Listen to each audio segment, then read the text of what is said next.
Imagine building your entire life in America and then one day it's all gone. Not because you chose to leave, but because you were forced out. And here is the shocking part. Some people who mocked America, criticized it, and even said they didn't need it, they ended up desperately trying to come back. Why? What changed? Was life outside America harder than what they expected? Did they lose opportunities they took for granted? Today, we are breaking down the reality behind deportation, regret, and why some people choose to come back. Watch these clips and then I'll come back with more comments. I am angry. I am sad. The Trump administration continues to lie about who I am and to lie to me. I have tried to trust what officials says, especially when they apologize for a mistake that turned my life and my family around. Instead, I have been met with the broken promises and attacks against my family for speaking up.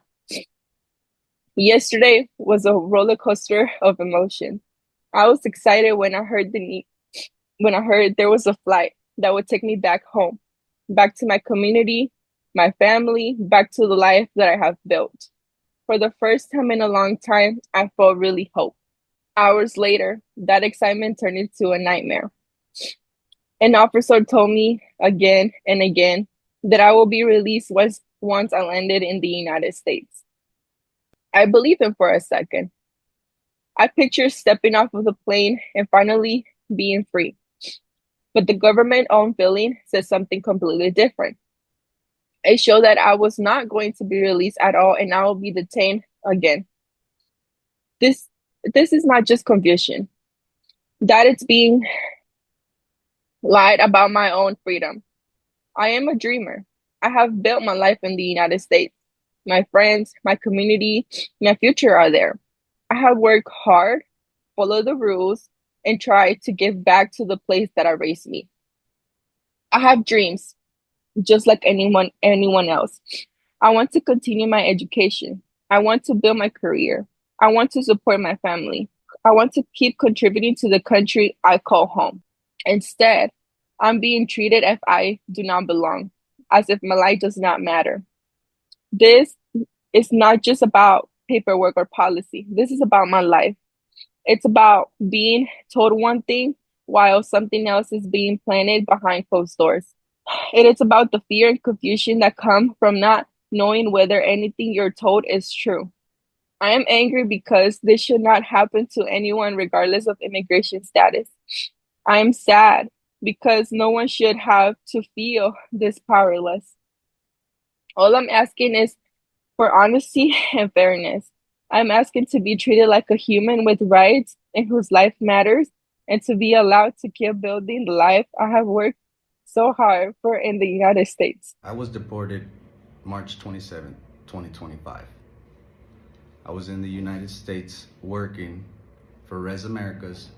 I had just gotten a promotion 2 weeks prior to my deportation. I had a truck, good paying job, and I was on top of the world.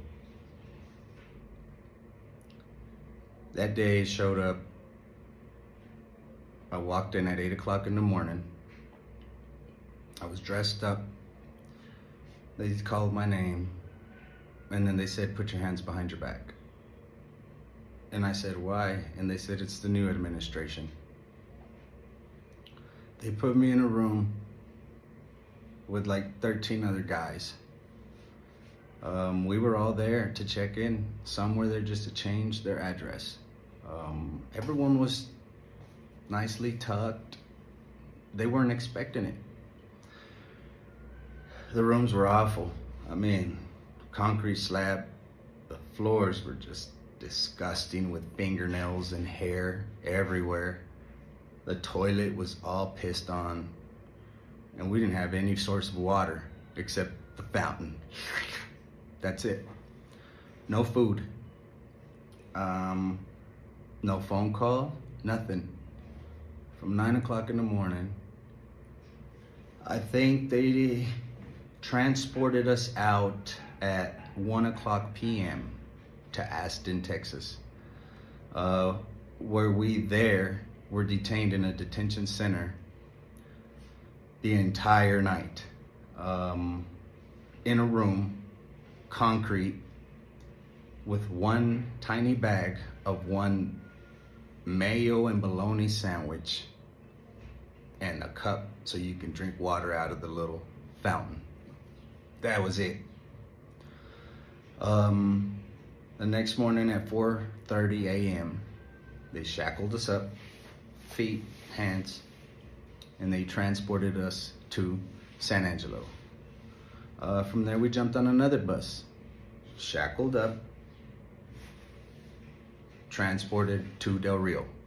The whole time, no food, no water, no restroom.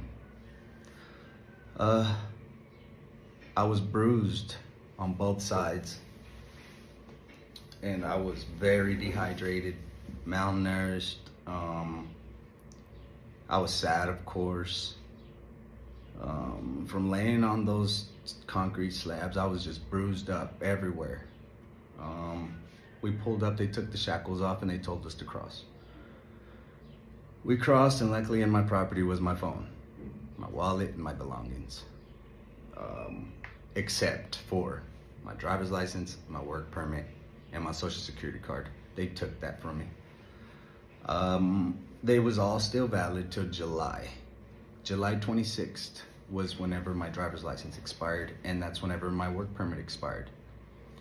I had a Grand Master Court 2028, and they denied me of that too. So we got across the border, and if you're an immigrant, it's very dangerous to stick around the border. The cartels will pick you up. If they don't hold you for ransom, they will make you cross back with drugs. That will ruin your chances of even coming back to the US. So our best bet is to go to Casa Emigrante. And that's where my journey started, right there. You seen that, my videos. When we first got there, the only thing that was missing was a red carpet. Food, medicine, counselor, clean bed, shower. I think the first day we had flautas, and the second day we had pozole, 3 hot meals, 2,000 pesos, and a bus ticket. 50% off a bus ticket. Thank you, Claudia Scheinbaum. Thank you. Mis respetos a la presidenta. I tried to do the best that I could in the United States. I was paying child support, kept my head clean, and respected the laws. Didn't drive without a driver's license, and I busted my butt. I felt like I was flying, and from one day to the other, 1 minute to the other, my wings were clipped. But you know, until this morning and yesterday, I thought I was a nobody. I told everybody all the time, I'm a nobody. I've always been a nobody. But I've come to realize that you guys have made me who I want to be, and I want to thrive. I don't want to just sit back and cry. I'm not going to do that. I'm not going to do that. I'm going to go out there. I'm going to have fun. Sightseeing. I don't know much of the money procedures over here and stuff, so I'm going to try to be careful, and I'm going to, you know, just go about it the right way, in the smartest way. I don't drink. I don't smoke, nothing. I do like to eat though, so I'll take y'all around the city and I'll show y'all the best spots to eat. Thank you, brother. And I want to thank my friends, my real friends. All of you are my real friends. You know who you are. So, for millions of immigrants, America represents opportunity, higher wages, safer neighborhoods, and even better education, more freedom, and a chance to support their families back at home. Some arrive legally and overstay visas, and others cross illegally, and some come as children and grow up almost entirely American. And regardless of politics, one thing is true. After spending years in the US, many people build their lives and their entire identity around life in America. So their kids go to American schools and their friends are Americans. Their careers are also in America. So when deportation happens, it's not just relocation. To many people, it feels like losing their entire lives overnight. A lot of people imagine deportation as just going back home. But for some deportees, home no longer feels like home. Some return to countries with lower wages, fewer opportunities, and even political instability or even dangerous conditions. Others return after being away for 10, 15, even 30 years. Imagine landing in a country where you barely know anyone and you have no job connections and your entire support system staying behind in America. And that is why many deportees struggle emotionally and financially after returning. Some can't even find work. And some face stigma, others face isolation, and in many cases, family members remain in the United States, creating painful separations that can last for years. When I was deported from the United States and I boarded that plane, my feelings were very sad. I've looked outside the airplane and I've seen Chicago. As I was going, I thought that I will never be back. Even though in my mind I'm going to fight to go back as much as possible. But it was a very sad moment that I had to leave after 38 years, almost 39 years. It was very sad for me to leave and just to know I have left my family behind me, my wife, my daughters, my businesses, my friends, my Youngstown. And it was just a horrible feeling. Treated as a criminal when I was detained with ICE, checking me, and every time that they took me somewhere and brought me back, the handcuffs, the bracelets on my foot down. You know, it was unbelievable the way they treated me and the way they kept this whole thing going when I was locked up. ICE had done is un-American, and American, and the idea that I've lived for almost 39 years in the United States does not give me that idea of what ICE had done. American people are completely, absolutely different from that. And I love the United States, I love the American people, I love my community. And what proves that is when this happened to me, all of the community and everybody in the United States stood up and fought for me, which makes me love those people more than ever. They're my people. I lived in the United States more than any other part of this world. That's my country, and it's my states, and it's my Youngstown, and that's the way I see it. That's the way I feel about it. But this administration does not represent the American public and the American people.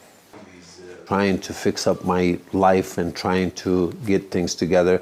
But in my mind and in my heart, I know I'm going to go back. I know that the fight will keep going, and I will keep going, and hoping that things would be settled day after day. What am I going to do? I'm going to keep the fight by talking to my lawyers, the politicians in the United States, to keep this whole thing going. I have a serious thinking to sue ICE of what they've done to me, and I hope that others would do the same thing, because there are so many cases like my case in the United States that everybody should really sue and do something. Idris Michelin moved to South Florida when he was just 3 years old. Now at 32, he's back in Haiti with his American wife. He says he committed a crime and now he's living the consequences. I still don't feel like I'm home. I still feel like I'm just roaming. I feel uneasy. For the past few weeks, Idris Michelin and his wife Yamil have been walking the streets of Haiti, trying to mentally accept that this is now home. I lived in the country 30 years. I never got in trouble, but I made a mistake. My morals became corrupted. Idris was deported after serving 25 months in federal prison and 9 months in ICE custody. He was convicted of getting an illegal PPP loan back in the summer of 2020. He was living in the United States as a permanent resident, graduated from Southridge High School, and went on to Miami-Dade College. He was a licensed realtor and insurance broker. After serving his sentence earlier this month, Micheline was deported to Haiti on a flight with 120 people. Your ankles are getting cut up. Your hands are shackled together. You know, they're telling you, hey, if there's a plane crash, you're going to grab this from here and you're going to put this on your face. How? He says once in Cap Haitian, they were given $100 and released to family. His wife was waiting. And there's people that left only 2-3 years ago that are afraid to come here. And she's here. Annie, I'm so sorry. And the thought that comes to mind for me is that, you know, you hear Donald Trump and all these people say over and over they're going after the worst of the worst. But you're a college freshman from Babson who was there on a scholarship. Your dad works in a tailor shop in Texas. He was so proud of you when you got in to go to school there. He ran in and was telling everybody, according to reports I read, about how ecstatic he was and how much he loves you. Are you a criminal? Are you the worst of the worst? No.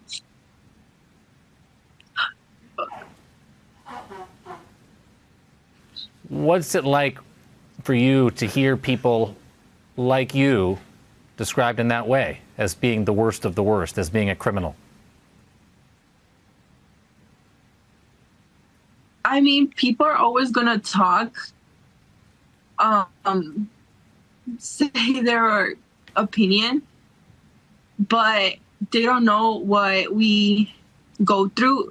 For example, like many people like me, many undocumented people who are getting themselves ready to go to college. It's really difficult for us because we try to find the best that we can to be able to fulfill our dreams, and people saying like we're criminals, it's just not right. What do you want Donald Trump to know if the president is watching this interview and he sees that his Department of Homeland Security just picked up a college freshman from Babson who was studying business and, you know, wanted to have a bright future ahead of her in the United States? What do you want the president to know?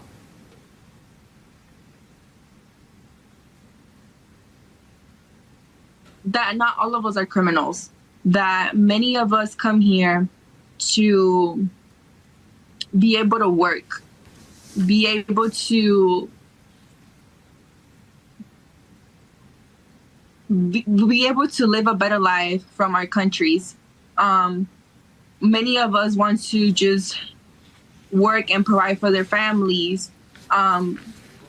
We are here also to go to college because we want a better education. We just want a better kind of lifestyle.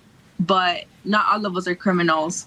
And he says that all of us are criminals. He's extremely wrong because many of us just want a better life with an education, a job.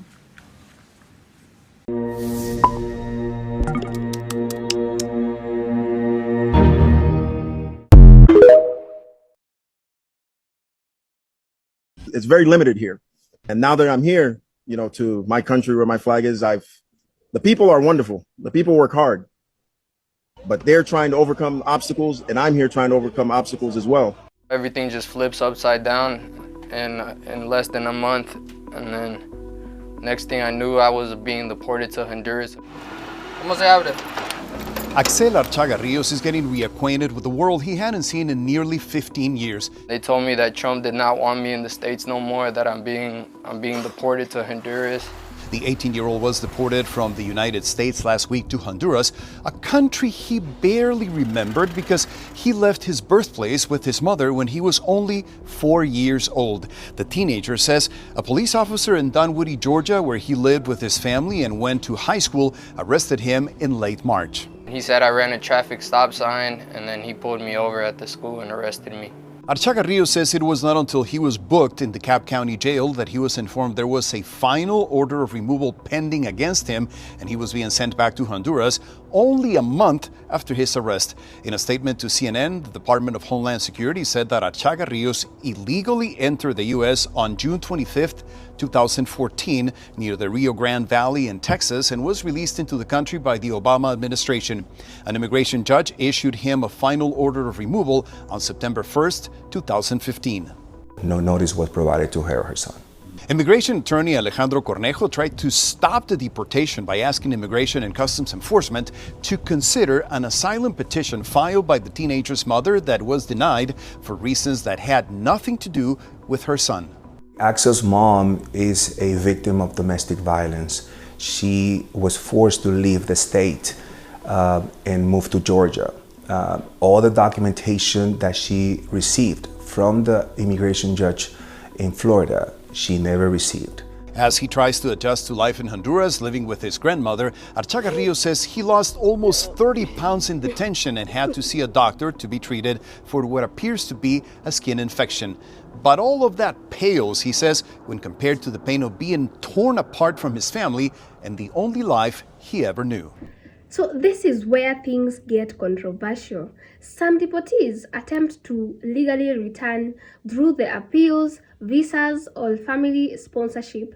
Others try to re-enter illegally, risking arrests, detention, and permanent bans. And for many, the motivation comes down to one thing: opportunity. The US economy, despite its problem, still offers wages and opportunities that are difficult to match in many parts of the entire world. Someone earning minimum wage in the United States may still earn several times more than when they go back home. And when family members depend on that income, people become willing to take enormous risks. And that doesn't mean every case is justified. And it doesn't erase immigration laws, but it helps explain why so many people keep trying to come back to the US. Immigration is one of the most divisive issues in the United States, and some Americans believe deportation is necessary to enforce the law and protect the national borders. Others argue that the system is so harsh, especially for people who have lived in the US for years and built their families. Both sides often focus on completely different stories. One side see border security, crime prevention, and national sovereignty. The other side sees separated families, economic desperation, and human suffering. And that is why immigration debates become so emotional, because behind every statistics, there is usually a real person whose life has been changed. One of the biggest surprises for deportees is realizing how difficult life is outside America and can actually be after adapting to US life for years. Some openly admit they took America for granted. Others say they didn't realize how many opportunities they had until they lost them. And even people critical of America sometimes discover something uncomfortable after leaving. The US will still offer opportunities that millions around the world are willing to risk for everything. That reality alone explains why so many deported individuals desperately want another chance in America. At the center of this issue is a difficult question. Should someone who built a life in the America get a second chance after deportation? Some people say absolutely not. Others believe redemption and legal pathways should exist. But regardless of where you stand politically, stories like these reveal how powerful the idea of America still is around the world. And if you enjoyed this video, kindly hit the subscribe button and join our family. Make sure you like the video. Thank you so much for watching. I'll see you in the next one. Bye for now.